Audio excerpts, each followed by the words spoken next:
We're just in an airplane. Yes. See what I mean? About the Yeah. strangeness, the oddness? There are different kinds of vehicles that exist in the lower astral realm that are representative of some of the vehicles that sometimes penetrate into your reality that you call UFOs. Right. Is there anything you can tell me about that dream? I just did. Anything else? Well, you went from a larger craft to a scout craft. Okay. You understand? Yep. So you were in a larger craft with more people, the airplane, and then you got into a smaller vehicle to go back down to the physical reality path, road that you chose to walk, to drive. So you took a different vehicle to get back into physical reality. Right. Many times this will be represented by such a smaller vehicle. Sometimes it will be represented by suddenly having to go down a staircase from where you were. Sometimes it will be represented by having to go down an elevator from where you were. These are various symbols that represent being done with the adventure there and in your mind dropping back down into a lower frequency to go back into the physical dream. Right. Okay. Does that help? That does. And All right. Was that a Yael connection? A little bit. There was more to it than that. But yes, that was involved. Okay. Anything else that you can tell me about other beings? Such as? Well, you said that it's partly Yael. I don't know who. I did.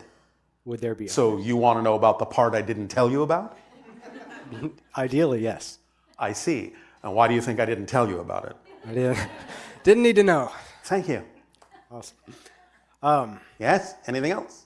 Yes, one other question. In my house, Yes. there is a banging or a clanging noise that seems to happen about once a day. Yes. And From any particular place? I can't exactly locate it, but I think it's up towards the ceiling. Someone trying to get your attention? Yes. All right. And what happens when you experience that? What kind of a state do you go in?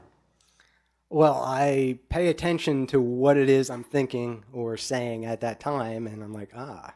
And is there some particular consistency with what you're thinking when that happens? Yeah, it's usually that I feel like I'm on the right track. So you're using that as your synchronistic symbol to let you know when you're in alignment with your true self? Yes. All right, well, that's coming from your higher mind. Okay. Remember, the higher mind communicates in energy, in frequencies of energy. It can and often actually does affect the physical reality dream by creating certain vibrations that will manifest as certain sounds and other physical phenomenology in physical reality. Okay. Cool. Your body feeling the communication through the auspices of passion is not the only way that the physical mind has of communicating or reaching into the physical reality. It can get your attention in a number of ways. So, are you paying attention to it?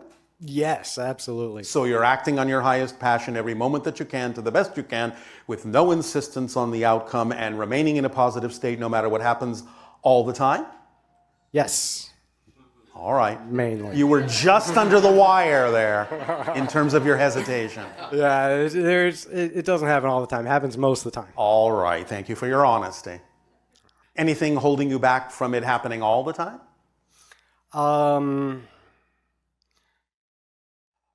Well, so I've been exploring that, and what All I right. recently came to was, I think, the core belief of I'm not worthy. And why would you still be holding on to that? If you are experiencing your joy and your true self and your true vibration most of the time, what is it about the times you're not doing that that seems so much more real that you would hold back at those times? What's the difference between those times? Where you do feel worthy and so experience your joy, and then in certain circumstances don't feel worthy. What's the difference between those circumstances in your definitions? Well, it seems like I'm looking inward at those times. Which times? The times when I feel like I'm not worthy. And The times when I feel like, or when I know I am worthy, my focus is just on the world outside of me. And so why are you making a difference between the outer and the inner? I shouldn't. Well, it's not about should or shouldn't, but why are you?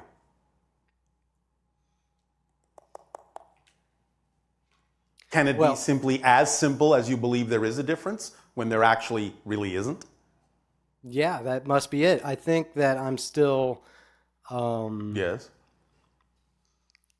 coming to grips with the idea that the external world is actually contained within my consciousness. All right. Well, but you are open and willing to understand that the outer world isn't real unto itself and is nothing but a projection of your consciousness, yes? Yeah. So the more that you wrap your mind around that understanding and that knowledge, do you believe that your sense of unworthiness when you look inward will begin to lighten up? Yeah, it definitely will. And if you do, in fact, examine your beliefs and find that you're still holding on to something that says you're not worthy, are you willing to work with that in that moment and stay in that state at that moment and find out what the belief is really saying about you? For sure. All right. That's what I want to So figure you will out. keep walking that path then, yes? Keep walking it, yes. Yes, all right. So anything else? No, I think that's going to do it. Oh, all right, thank you. Pleasant dreams. Thank you.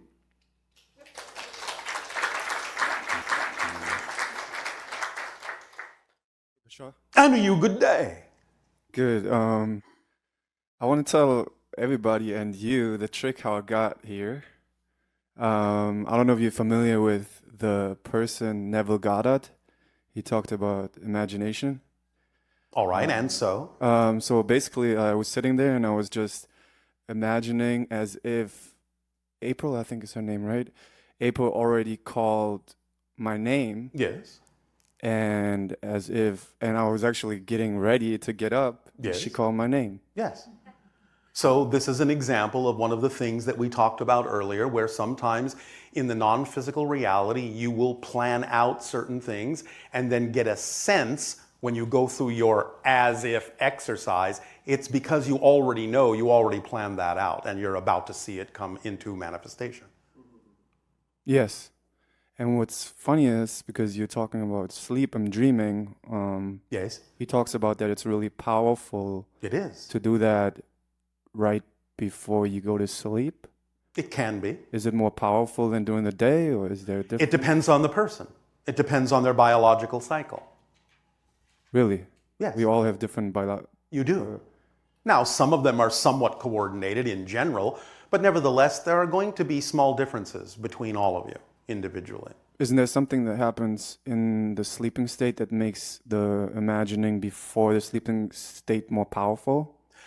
Again, it depends on how it works for different people and what their belief system filters are all about, what they will allow themselves to understand about that, and how they use it as a permission slip to give themselves permission to open up to more of themselves. Okay. Is it true that it's more important to visualize in first person and as if it has already happened? In a sense, yes, because you're bringing it more into the moment rather than assuming that it's somewhere in the future. But remember that when we describe the idea of how to use the mechanism of visualization, it's very important once the visualization is at its peak and has gotten you into the most excited state possible that you completely and utterly drop the picture. Because you don't actually know that the picture, the image, the visualization that your physical mind was capable of coming up with is actually the ideal outcome for you. It may be symbolically representative of it, but it may not be literally representative of it. And that's why it's important to allow it to get you into the proper state to receive the proper outcome, but to not insist that the picture your physical mind came up with is really the end-all, be-all of what could happen that might even manifest even better than your physical mind was capable of imagining. Would you say that the most important thing is really the state of being, the excitement, and We have said that many times. Okay. State of being is what it's all about. Okay. And about the process of following your excitement? Of acting on it, yeah. Acting. To the best you can with, again, no assumption, no insistence on what the outcome should be, and finally, remaining in a positive vibration no matter what manifests so you can get the benefit from it no matter how it looks. So I've been practicing it for some time now, some years, and I'm really like passionate about it. Oh, all I right. love it. I think it's the truth because I'm really excited about it. All right. And I came to experience that the having having no expectation. Having no insistence. No. What's the difference between no? Well, you can expect something to happen. You can expect in general that you will have a positive experience. We're simply saying don't insist on the details. Because you don't really know what the details need to be to get you where you need to go. But you can expect to have a positive experience if you're going to remain in a positive state, of course, because that's just physics. What you put out is what you get back. So as long as you stay in a positive state, then it doesn't matter to you what really happens, because you know that no matter what happens, you'll be able to get a positive and beneficial effect from it, so who cares how it looks? So if I follow my excitement, if I just in general feel like, okay, something good is coming out of this, that's valid. Absolutely, because even if something manifests that you objectively, neutrally don't prefer, don't vibrate in harmony with, you have to know it's got to be there for a reason that does serve you.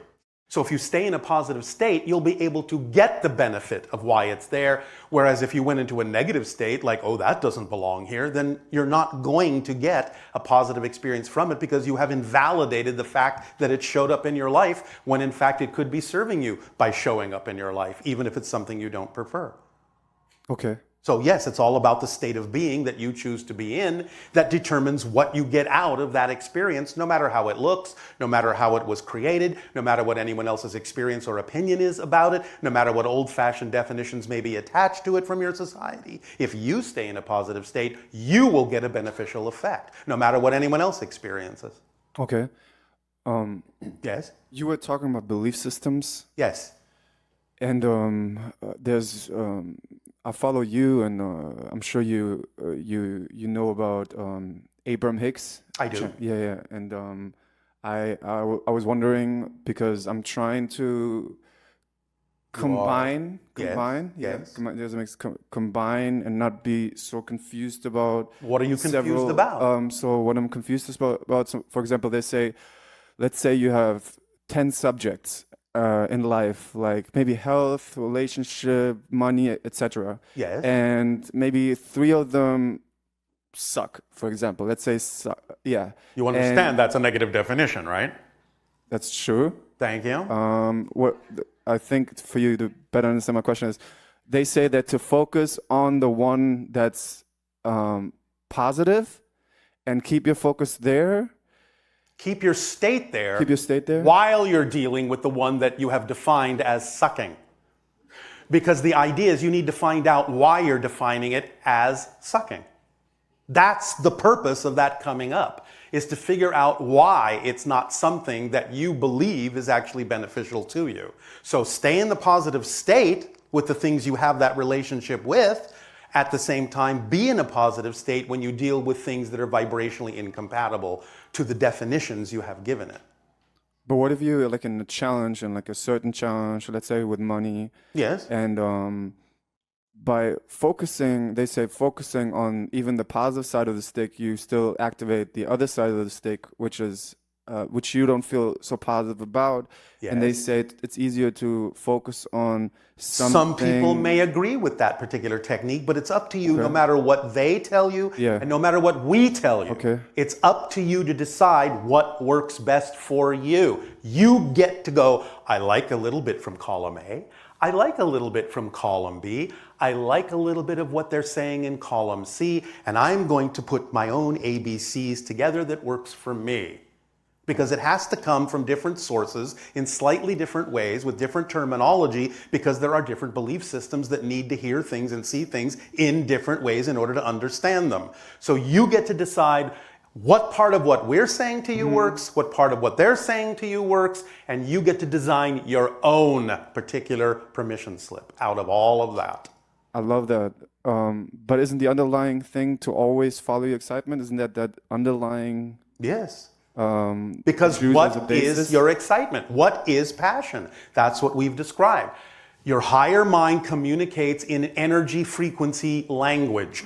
That energy frequency language is translated by your physical body as the sensation of passion, excitement. So when you are willing to act on it, you are responding to the higher mind's message through the language of physical reality, which is action. Therefore, the higher mind knows, oh, he heard me. So I will give him more things to be excited about. Oh. But if you don't act on the passion you've already been given, why should you be given more? Okay, so you would advise us to like pick whatever we are drawn to the most in the moment. Absolutely. That's why you follow the thread of excitement wherever it leads, no matter in what form it comes, because you don't really always understand exactly why it came in that form. Never have an insistence or an assumption that the form the excitement comes in has to come to fruition in the way most people on your planet think, because you don't know why it came to you in that particular way. Okay. Sometimes that thing may come to fruition, but very often, because of the kinds of belief systems people on your planet buy into that block you from acting on things, sometimes your excitement has to come in a form that will simply do nothing more than get you off your butt. I like that. So that you will move, take an action that then puts you where you need to be so that what actually needs to manifest can manifest. So your excitement will often trick you into being a better self. Okay. I want to tell you about one more experience I had recently, or like the last 3 months. That's what I experienced. There is energies flowing through my body. Yes. And there is energy that sometimes is like I think they call it sanskara, where it's like blocked and painful in certain... Yes, but the idea of energy that is quote unquote blocked, it's not really blocked. It's pointing out that there is some incompatible belief system within you. And therefore there is resistance. That's actually what causes pain. Resistance to the natural flow. Yes, so pain, where I felt pain, and then what I did was I went to the observer and observed it, but I relaxed around the pain. Yes. And it moved. Yes. And without me like questioning belief system, I feel like tears come out and like... Yes, because you're letting go of the chemical constituents of beliefs that don't work for you. They usually wash out through your tears. Is that positive? Yes. And what it's coming like I do this, sometimes I do this like 2 hours, and like they're coming out and moving and everything's moving. Then that's your permission slip. But it keeps like, why do new ones always keep coming? You are very multi-leveled, like most humans on your planet. You have many different compartments with many different kinds of belief systems about yourself ensconced in those compartments. And the whole idea of having a physical reality is to actually go through the process of opening every single one of them and letting those belief systems go. And that's fine. That's the point of the life itself. It's not something to, in a sense, get past or get through. It's something to be in the moment with and let yourself experience the beauty of those releases. So I should just keep going with it? Well, why not? Because I don't know when I do it, because I feel like that's actually focusing on the negative instead of focusing on following my highest excitement. Remember the paradox. In the kit of excitement, there are tools, and one of the tools is the reflective mirror that reveals to you, as you're acting on your excitement, any belief within you that might be out of alignment with your excitement. Oh, okay. So the paradox is, part of your excitement is to discover things within you that are not part of your excitement. So that could be part of my excitement. That's part of your excitement, because once you discover something that is not you, oh joy, now you have something you can let go of, whereas if it remains unconscious, you have nothing to work with. Okay. Does that make sense? Yeah, that makes sense. So it's exciting to discover something that doesn't belong to you, that you now are aware of, which means you can let go of it, because you can't let go of it if you're not aware of it. So that's exciting. So stay in the exciting state, even when you experience things within you that are not exciting. And then you'll be able to use them in a positive way and let them go and streamline yourself to be able to experience more and more excitement no matter what's happening. Remember, again, it's not about what happens. It's about what you do with what happens that makes the difference in your life. What do you think about the better feeling thought. Whatever permission slip works for you. Do you understand our concept of Yeah. permission slips? It's whatever, use what, okay. Permission slip is any technique, any ritual, any tool, any object that allows you to give yourself permission to be more of who you are. Permission slips that you're attracted to usually because they align with your belief system. And the paradox again is that the permission slip you're attracted to is a permission slip that will allow you to circumvent your belief system because you believe you need that in order to do so. And that's fine. That's how the tool works. So any tool, any technique, any ritual, any object that you are attracted to use is perfect for you at that moment. So use it. What means more of who you are? What does that mean, more of who you are? Because you said... You are a greater being than this, yes? Than this physical mind? Yes. Then as you allow yourself to let go of negative beliefs, you get to express more of that greater being in physical reality, to be more of who you truly are as a greater being. And I feel that by following my excitement. That's the formula that allows it to work most easily, because you raise your frequency when you act on your passion. When you raise your frequency, you become a better receiver of higher frequency information and energy. Okay. Yes? Do you have any advice for me last? I just gave you the advice. Okay. Thank you. Thank you very much. Thank you. So great. You're so great.